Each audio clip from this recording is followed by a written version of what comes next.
Okey, kepada adik atau abang Eka ni, Angah berterima kasih sebab tu adalah satu persoalan bagi Angah. Adik atau abang Eka ni berminat nak cari basikal MTB yang Angah offer itu. Jadi persoalan dia, tak ada beg kuning ke? Okey, untuk masa learning memang Angah tutup beg kuning dan Angah tutup mana-mana platform pun untuk masa learning. Bukan perniagaan ni saja, Angah ada satu perniagaan lagi. Antaranya produk-produk yang Angah jual, semua pun Angah tutup. Sebab salah satu amat mengunikkan sekarang. Kadang-kadang cas terlampau tinggi, 8% ke berapa tak silap Angah.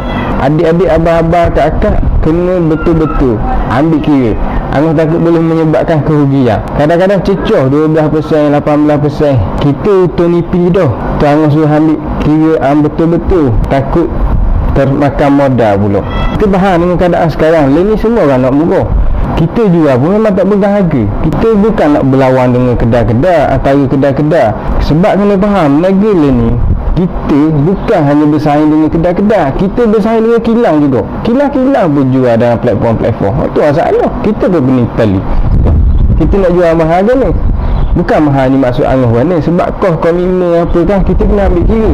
Kita berniaga bang untuk survive je. Gaji staff-staff, komitmen kedai, komitmen lain-lain dan sebagainya lah. Tu learning. Lepas tu Angah suruh ejen-ejen Angah, staff-staff Angah tutup dulu semua platform. Takut siang dia orang, takut duit terlekat ke apa macam mana. Kadang-kadang kita pun siang staff-staff kita. Terutamanya kadang-kadang dia orang buat jualan lebih, dapat komisen apa, membantulah pendapatan dia orang untuk pada ni keadaan zaman sebelah ni. Tapi bila dah sampai tahap gini, kita pun pening, tak tahu nak fikir macam mana. Sebab platform ni pun tak faham, nak ni, nak tu, nak ni. Kadang-kadang macam Angah, perniagaan satu lagi produk, kita berusaha dengan supplier, nak CJ, nak apa, nak ni, nak tu. Bukan sesuatu yang mudah bagi Angah. Jadi gitulah, nak tambah pun Angah jual secara gini saja. Kalau berminat boleh wasabi, kita posting barang tu. Kalau dok pun lebih baik mari kedai walk in dulu, insya-Allah puas hati. Kita bagi harga yang terbaik dah. Baik.